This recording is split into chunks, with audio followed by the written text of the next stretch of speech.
pagi anak-anak. Pagi Pak. Jadi sebelum kita mulai pembelajaran hari ini, marilah kita sama-sama berdoa. Boleh minta ketua kelasnya untuk memimpin doa. Boleh Zaki. Baik, singkat mulai kelas. Mari kita berdoa dimulai. Amin. Baik anak-anak, karena sudah berdoa, selanjutnya Bapak akan lanjutkan dengan sesi absensi. Yang Bapak sebut namanya bilang hadir. Ismi Farah Aziza. Hadir. Afifah. Hadir Pak. Mawar. Hadir Pak. Baik, karena alhamdulillah bagi yang insya Allah hari ini semua anak-anak pada masuk. Selanjutnya Bapak ingin membahas. Ada yang ingat kan nih pembelajaran minggu lalu? Pernikahan Pak. Baik, coba Aulawiyah dijelaskan sedikit saja apa itu yang pernikahan dalam Islam. Kalau pada waktu sebelumnya kita belajar pernikahan yaitu adalah hubungan di mana laki-laki dan perempuan menjalin sebuah ikatan sah berdasarkan agama dan itu tujuan untuk menjaga kehormatan dan kebebasan. Baik, terima kasih Aula atas jawabannya. Coba Bapak meminta tambahan sedikit lagi dari Ira. Coba apa itu pernikahan? Sedikit saja. Pernikahan itu ini Pak, ikatan batin antara perempuan dan laki-laki dalam membentuk rumah tangga yang lebih baik. Baik, terima kasih Ira dan Aula atas tambahannya. Lanjut ke materi. Materi Bapak kali ini yakni menguatkan kerukunan toleransi dan memelihara kehidupan dalam Islam. Ini ada di pelajaran bab 4 kelas 11. Indonesia adalah negara dengan multikultural dengan banyaknya etnis dan ragam budaya. Tentunya kita sebagai murid dan beragama Islam sudah sepatutnya kita untuk menjaga kebinekaan di negeri tercinta kita ini. Baik, selanjutnya. Selanjutnya, kali ini kita belajar dengan tujuan pembelajaran. Yang pertama adalah melalui analisis studi kasus, peserta didik mampu mengidentifikasi masalah, intoleransi dan potensi konflik sebagai perilaku yang bertentangan dengan ajaran Islam. Melalui diskusi kelompok, peserta didik dapat menganalisis isi kandungan Quran Surah Al-Yunus dan Quran Surah Al-Maidah. Selanjutnya, melalui presentasi hasil diskusi, peserta didik mampu menjadikan gagasan solusi untuk menguatkan kerukunan berdasarkan pemahaman terhadap kedua ayat tersebut. Dan kemudian yang terakhir adalah setelah proses pembelajaran, peserta didik dapat membiasakan sikap toleran, cinta damai dan tanggung jawab dalam interaksi sehari-hari. Boleh di next. Kita hari ini belajar dengan model pembelajaran case based learning, inklusif dan berdiferensiasi, di mana alat pembelajarannya adalah penyajian kasus, diskusi dan analisis kelompok, kemudian ada presentasi hasil analis dan generasi dan refleksi. Boleh. Sebelum Bapak lanjut ke materi, Bapak ada pertanyaan kembali nih. Di dalam ini sebelumnya ada gambar dua orang yang sedang berargumen dalam sosial media. Dan pertanyaan tematiknya adalah, pernahkah kalian melihat konflik di media sosial yang disebabkan oleh perbedaan keyakinan? Menurut kalian, mengapa hal itu bisa terjadi? Coba Bapak minta Salsabila berikan pendapat kamu terhadap pertanyaan ini. Disebabkan oleh perbedaan keyakinan. Ini Pak, dia nggak saling menghargai Pak. Betul, karena kurangnya rasa menghargai satu sama lain. Iya Pak. Boleh coba Mawar lanjutkan Bapak. Kakak merasa diri paling benar Pak. Baik, terima kasih Mawar atas jawabannya dan Salsabila atas jawabannya.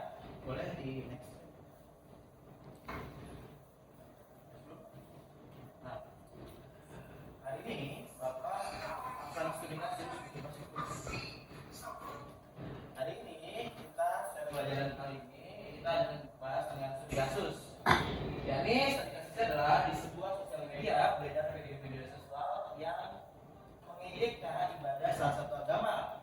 Video ini menjadi viral, memicu perdebatan panas di grup chat dan menimbulkan ketegangan antar siswa yang berbeda keyakinan. Beberapa siswa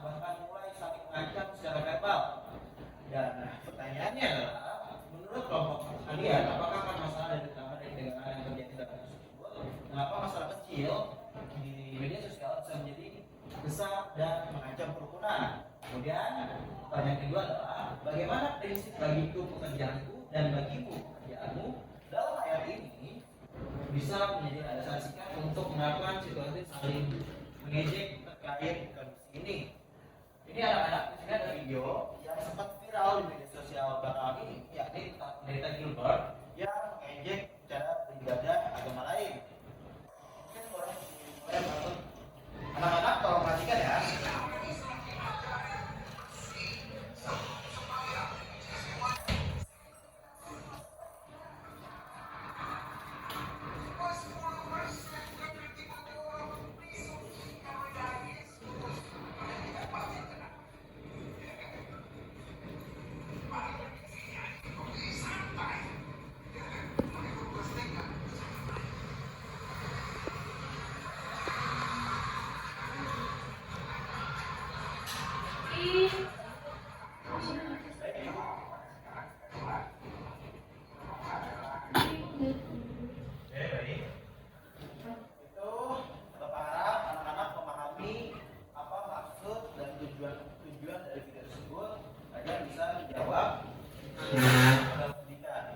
Namun sebelum Bapak berikan studi kasusnya, Bapak akan membagikan lembar bacaan atau bahan ajar kepada anak-anak semua.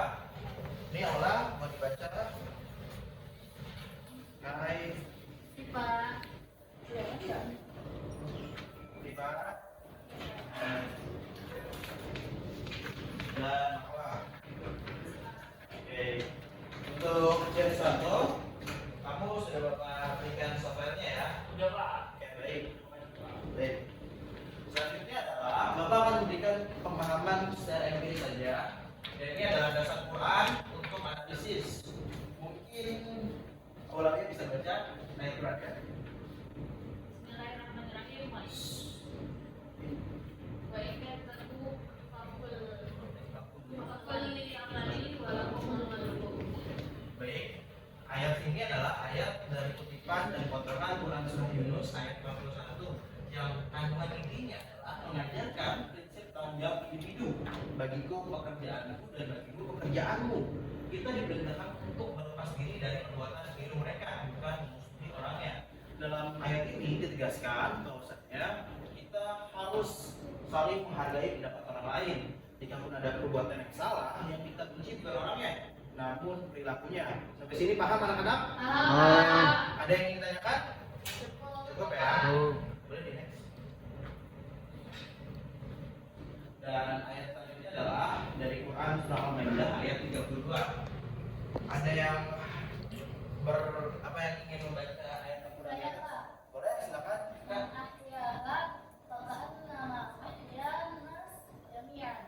Baik, terima kasih Ika atas bacaannya. Bapak akan jelaskan lagi, ini adalah Quran Surah Al-Maidah ayat 32, di mana kandungan ini adalah memelihara kehidupan, bukan hanya menyelamatkan fisik, tapi menjaga masyarakat dari kerusakan, seperti fitnah, ancaman, dan perpecahan yang dapat memicu kekerasan.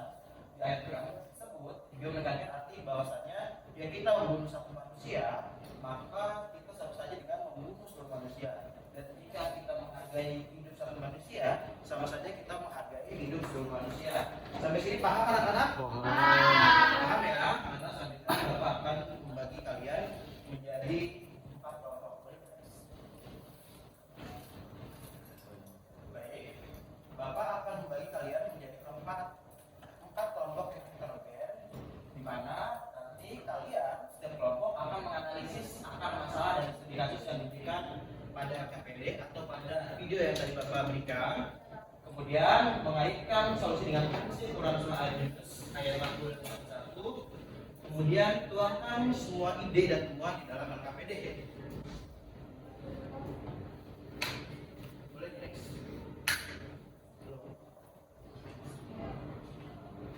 Oke, baik. Ini ada 4 kelompok. Bapak akan bagi jadi 4 kelompok.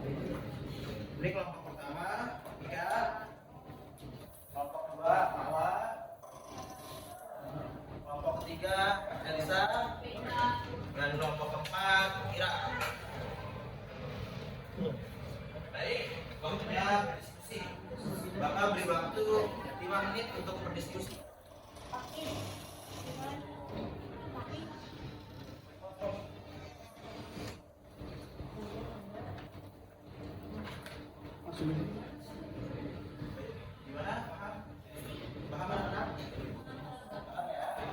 Ada kesulitan sakit? Gimana satu? Aman kok. Ada ya? Oh, lebih ya? Aman? Tapi jawabnya sama-sama. Gimana? Satria aman? Lagi? Aman, Pak. Sri? Aman ya? Jika ada yang masih bingung, kalian boleh bertanya ke Bapak atau bertanya lagi lewat Google karena Bapak membebaskan anak-anak untuk membuka Google, membuka handphone dan hal-hal semacamnya.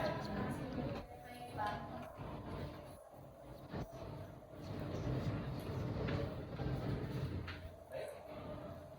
Gimana anak-anak? Ada kesulitan? Iya, Pak.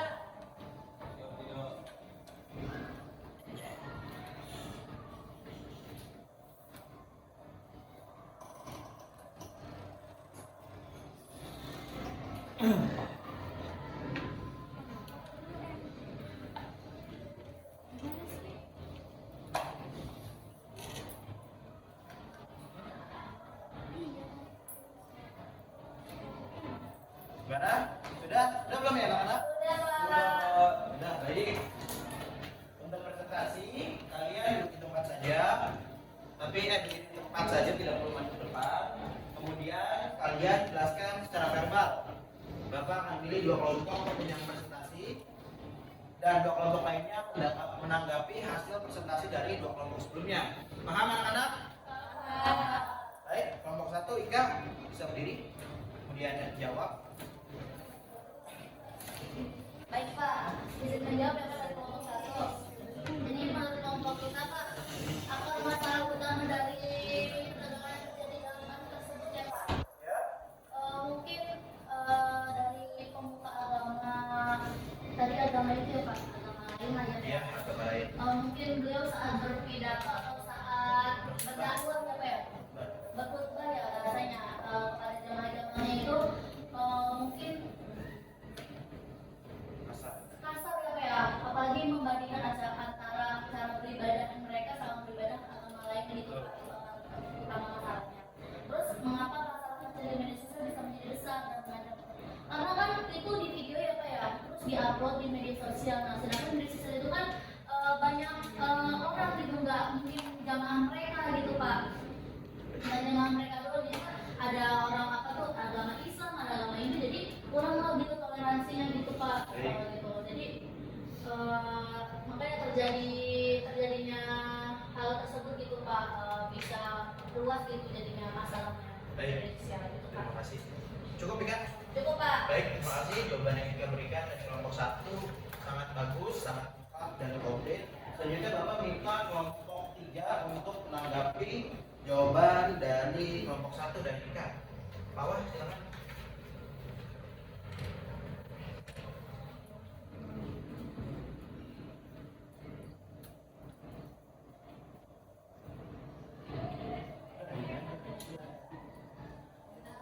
Saya sangat setuju sekali, Pak, atas jawaban Ika.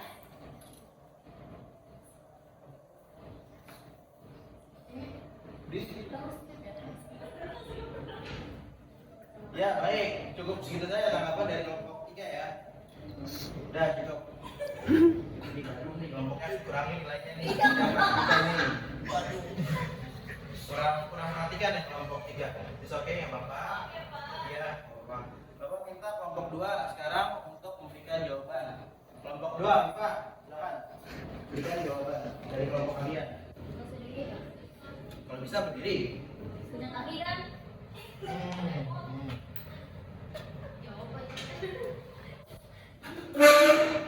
Sumpit banget sih, Pak, kelasnya, Pak. Iya nih, namanya kasus ini anak-anak. Boleh, Iya, silakan. Pak, saya setuju dengan pendapat Ika, karena ketika kita berguyon menggunakan unsur sara itu merupakan hal yang sensitif ya, Pak. Jadi kan banyak persepsi orang-orang kan kayak kita banyak apa namanya berbeda persepsi, jadi itu bisa terjadi apa namanya perpecahan. Oke, baik. Mungkin untuk yang terakhir kelompoknya Ira atau kelompok 4 beri pendapat dari kelompok kalian. Coba Ika berikan pendapat berapa saja singkat dari dari kelompok 1, kelompok 2 dan kelompok 3. Kelompok 4 menyempurnakan jawaban dari kelompok 2 dan 3. Silakan. Jadi kesimpulan kesimpulannya Pak, ketika kita dalam hidup harus rukun dan juga jangan sampai salah paham. Baik. Oke, cukup ya. Cukup. Baik, terima kasih Dika dan anggota-anggota kelompoknya. Selanjutnya Bapak akan memberikan penjelasan tambahan dan pemantapan buat anak-anak agar jauh lebih memahami materi yang Bapak sampaikan. Pada dasarnya, prinsip umum toleransi ada dua. Dari kasus tersebut kita belajar bahwa Islam mengajarkan untuk menghormati ranah keyakinan orang lain dengan tegas. Lakum dinukum waliyadin sesuai dengan firman Allah di surat Al-Kafirun. Kemudian kita tidak membalas didikan dengan didikan, tetapi dengan sikap terlepas diri yang beradab. Kemudian selanjutnya prinsip umum menjaga kehidupan dan menjaga kedamaian. Dari kasus tersebut kita belajar bahwa ancaman verbal adalah bibit dari kerusakan, menegalisasi dan mencegah konflik adalah implementasi nyata dari perintah undang-undang Islam. Karena hal itu menjaga keselamatan jiwa dan keharmonisan sosial. Dan sikap kalian anak-anak sebagai pelajar muslim yaitu penting untuk tabayun, klarifikasi, selalu cek kebenaran, cek infonya sebelum bereaksi dan dialog santun. Hadapi perbedaan dengan keindahan. Sampai sini paham anak-anak? Paham. Ada yang ditanyakan? Cukup. Cukup ya. Selanjutnya adalah refleksi. Bapak ingin tanya nih pada anak-anak semua, apakah yang kalian dapat dari mata pelajaran hari ini? Coba Bapak minta Mawar, apa pelajaran yang kamu dapat hari ini? Bukan kesimpulan ya. Jadi Pak, dari pembelajaran hari ini saya mendapatkan pembelajaran bahwasanya kita harus bersikap toleransi dan nggak merasa menghargai perbedaan pendapat sama orang, dan apa ya, ini kita tuh nggak boleh menutup diri gitu, kita harus menolak pendapat orang lain, nggak boleh merasa diri paling benar, sehingga nanti bisa timbul kerukunan dan saling membantu atas sesama. Baik, terima kasih Mawar atas jawabannya. Coba Bapak minta refleksi dari Alisa. Apa yang kamu dapatkan di pelajaran kali ini dengan Bapak? Boleh perasaan senang atau buat senang materi itu tadi yang kamu dapatkan dari saya. Baik, kalau perasaan saya sendiri itu pelajaran hari ini itu sangat menyenangkan dan sangat mudah dipahami karena penjelasan dari Bapak juga sangat jelas. Baik, terima kasih Alisa. Kita kesimpulan kalau minta satu orang dua orang lagi untuk kesimpulan secara menyeluruh menjelaskan apa yang Bapak ajarkan hari ini secara singkat saja namun. Mungkin boleh Ismi jelaskan kesimpulan yang kamu dapat dari pelajaran kali ini. Baik, jadi dari pelajaran ini kita tahu bahwa toleransi itu supaya tidak terjadi perpecahan gitu Pak. Baik, terima kasih Ismi. Mungkin Salsabila boleh nambahkan sedikit.